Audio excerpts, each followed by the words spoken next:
Alesp, mais entrevista. A gente fala agora sobre um estudo feito pelo INCOR sobre a Covid-19. Olha que boa notícia, que será referência para a OMS. Muitos pacientes que tiveram Covid-19 relatam sinais e sintomas após se recuperar da doença. Um estudo inédito realizado no Instituto do Coração, INCOR, analisou as consequências cognitivas que a doença pode deixar nos indivíduos. E quem fala com a gente agora é a Lívia Valentim, neuropsicóloga do INCOR, do Hospital das Clínicas. Bom dia, doutora. Bem-vinda ao Jornal da Rede Alesp. Tudo bem? Como vai? Tudo bom? Tudo em ordem, doutora. Então, falando dessa boa notícia, não é? O estudo do INCOR, que analisou essas consequências cognitivas, em quais consequências ela pode deixar no indivíduo, e agora vai ser norte também para o mundo, né?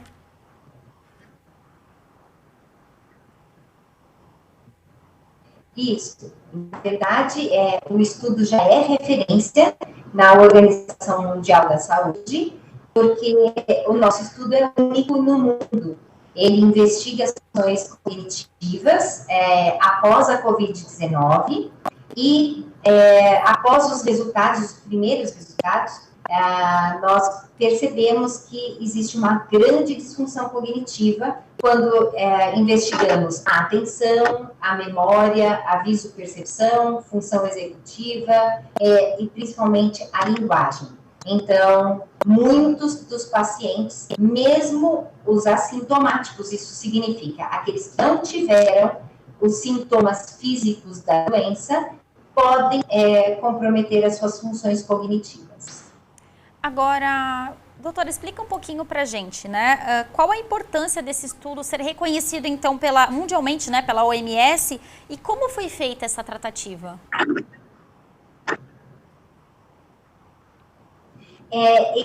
O jogo digital Mental Plus, ele já está na OMS desde 2014, porque ele é um teste avaliador para as funções cognitivas. Ele só está agora sendo utilizado também para a avaliação no pós-Covid.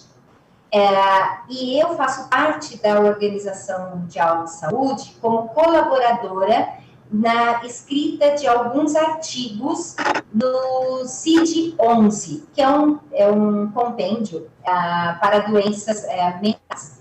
Então, eles lembraram o Mental Plus, o teste digital, e eu fui lá e me propus a avaliar a Covid e a disfunção cognitiva.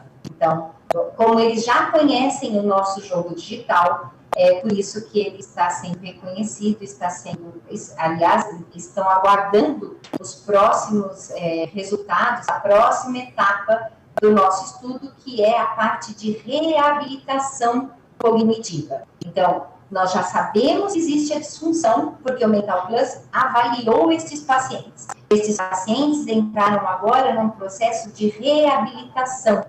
E nós já temos estudo, né, resultado, e nós vamos mostrar para a OMS que o Mental Plus reabilita essas funções cognitivas. Agora, doutora, muito importante, não só para o estado de São Paulo, mas para o Brasil, ter essa referência desse estudo do INCOR e essas conversas com a OMS, e que também ajude outras comunidades médicas a entender esse vírus e essa pandemia que a gente vem sempre falando lá de março de 2020, que todo mundo está aprendendo com ela dia após dia. Imagino que a comunidade científica também. E é muito importante essa interlocução da comunidade científica para auxiliar realmente outros países, outros locais, para que entendam as entrelinhas, vamos dizer assim, do vírus.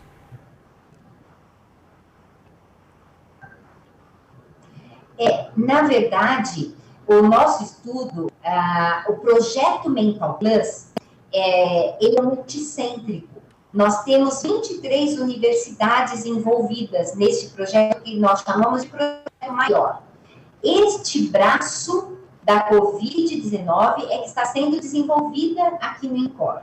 Então, esse prazinho, né, que nós chamamos bem pequenininho. Então, outras faculdades agora utilizarão o Mental Plus e seguindo bem à risca o protocolo Covid-19 Mental Plus, e aí sim nós ajudaremos o mundo inteiro. É esta a intenção da Organização Mundial da Saúde. Então, a preocupação com o coronavírus, o que ele causa na função cognitiva, atenção, memória, linguagem do ser humano, e como utilizar esta ferramenta em todo o mundo. E, doutora, o quanto ter uma pesquisa, né, brasileira e reconhecida fortalece, então, a comunidade científica brasileira?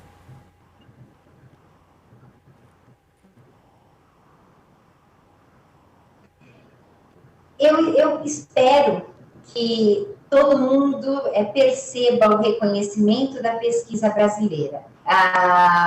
Nós, brasileiros, não temos muito reconhecimento, infelizmente. Nós temos que caminhar com as nossas próprias pernas, nós não temos investimento, né? Quando eu digo investimento, nós não temos investimento financeiro.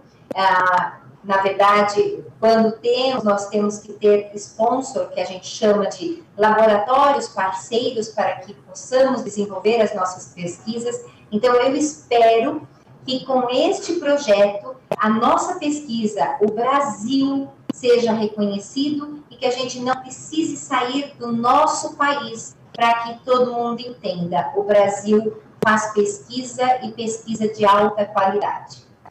Aproveitando o gancho da senhora sobre essa questão de pesquisa e pesquisa de qualidade, talvez antes da pandemia, as pessoas não soubessem efetivamente o quanto a comunidade científica do Brasil é respeitada fora do Brasil. E com a pandemia isso ficou mais latente até pela curiosidade das pessoas entender um pouco mais desse mundo científico, do mundo da pesquisa. Se ter essa colaboração mundial entre os pesquisadores, reforça até ainda mais para o brasileiro que é preciso acreditar nos nossos, né? Porque muitas vezes se olha para fora e não se olha para quem está produzindo aqui no Brasil. Exatamente.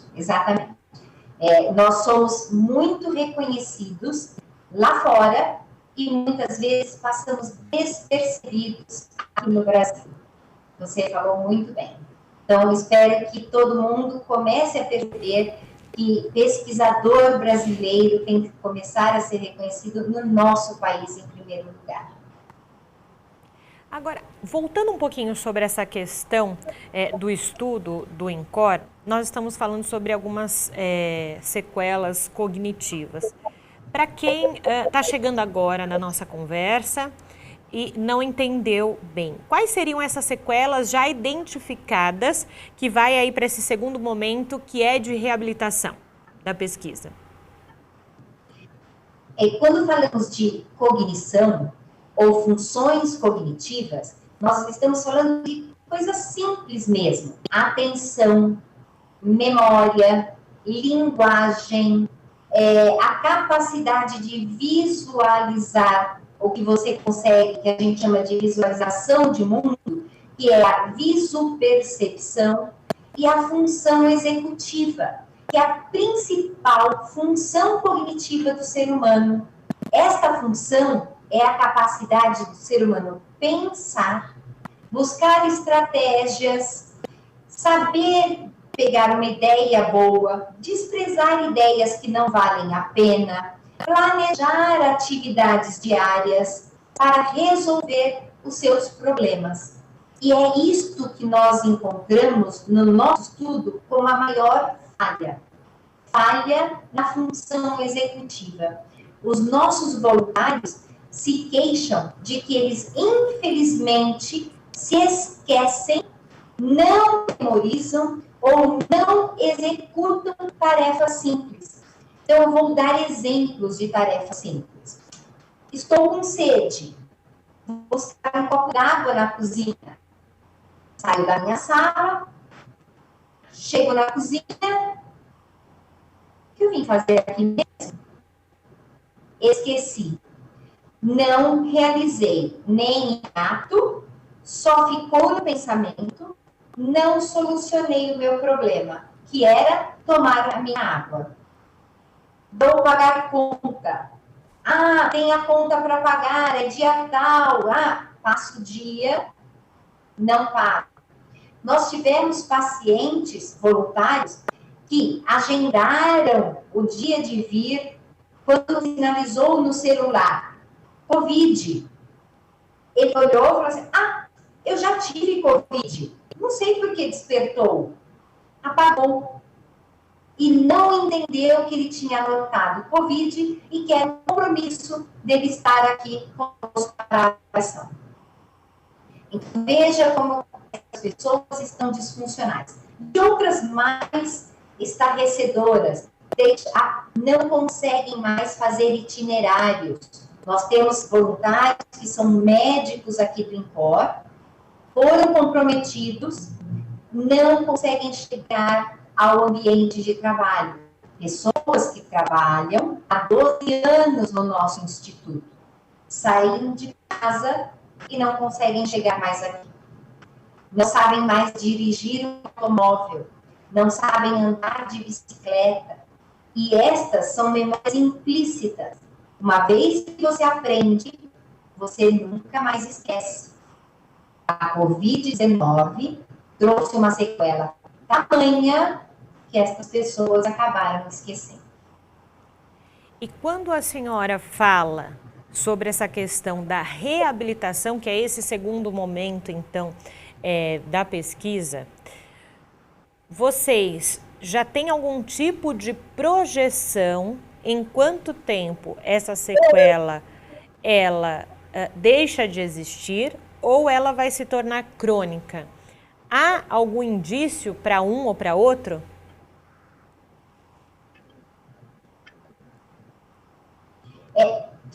Cortou muito a sua fala. Deixa eu ver se eu entendi. Você perguntou há quanto tempo a duração dessa sequela, é isso? Isso, nesse segundo momento da reabilitação, há alguma ideia de quanto tempo demora, então, para se voltar à normalidade algum tipo dessas sequelas, ou não? Já dá para prever que pode ser algo crônico, que vai continuar com a pessoa para o resto da vida? Entendi. No nosso estudo, após a reabilitação, alguns pacientes se reabilitaram 7 meses após. Nem todos se reabilitam por completo e estão entrando na terceira fase do estudo, que é um estudo com o mesmo jogo digital, chamado Mental Plus, com a eletroestimulação transcraniana com corrente contínua, que são pequenos estímulos elétricos no cérebro, nada invasivos, nada indolor, e que vão estimular ainda mais as funções cognitivas, sabendo utilizar a técnica, sabendo quais pontos você tem que colocar os eletrodos, você vai estimular ainda mais e facilitar que essa pessoa seja reabilitada em um curto tempo, trazendo assim, uma qualidade de vida possível. Mas ainda não podemos estimar se todos os pacientes após a Covid-19 serão reabilitados de fato. Então, nessa fala da senhora, nós colocamos a questão também do diagnóstico no pós-Covid, sobre essa questão cognitiva, tentar de algum modo que esse diagnóstico seja o mais antecipado possível, dentro ali das possibilidades, para que se faça um tratamento, um acompanhamento adequado. Unir essa tríade me parece que é um pouco mais difícil, né? Logo na sequência do pós-Covid, que é o diagnóstico precoce, o tratamento e o acompanhamento. Sim, é muito mais difícil. Então, espera-se que assim que você ter a Covid, você não desdenhe dos seus sinais ou dos seus sintomas cognitivos. O que eu quero dizer com isso é algumas pessoas não fazem jus a falhas de memória, a sua falta de atenção, porque fala assim, é pandemia, eu perdi emprego, eu estou em reclusão social, é tudo isso. É uma motivação maior para que eu deprima, para que eu fique ansioso, tudo isso é um facilitador. Não, não é. É resultado da Covid. Mas eu já era desatento, eu já tinha um problema de memória. Perceba que você agravou o seu sintoma. Rápido, corra atrás do seu prejuízo. Fique esperando que com você não aconteceu nada. Então, a gente vai continuar conversando aqui com a Lívia Valentim, neuropsicóloga do INCOR, falando sobre esse estudo da Covid-19 e as suas sequelas, que já se tornou referência para a Organização Mundial da Saúde e também vai ajudar não só o Brasil, mas também o mundo com relação a esse momento em que a gente vive da pandemia. Uma resposta atrás, a senhora falou sobre fortalecimento e reconhecimento da comunidade científica. E eu imagino que esse fortalecimento e esse reconhecimento também se dê lá na educação, lá com as crianças, com os adolescentes que olham para os cientistas de outro modo. É bom começar ali desde cedo a incutir, né, essa curiosidade das crianças sobre esse mundo científico? A cultura é tudo, a educação é tudo, né? Então, isso vem de berço. Se você incentivar a pesquisa, se você incentivar e reconhecer a ciência desde pequenininho, você terá grande parte de uma população cientista, pesquisador, seja em qualquer área.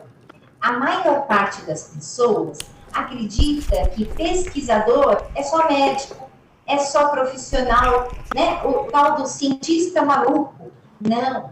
Existem vários pesquisadores na área da literatura, na área da história. Então, que deixe aflorar desde pequenininho a escola, a ciência, a pesquisa. Perfeito, te agradeço, viu? Lívia Valentim, neuropsicóloga, contou pra gente sobre esse momento importante da comunidade científica e também da pesquisa aqui no Brasil, portas abertas aqui da Rede Alesp, para depois você voltar e contar desse segundo momento, então, da pesquisa, que é a reabilitação, por favor.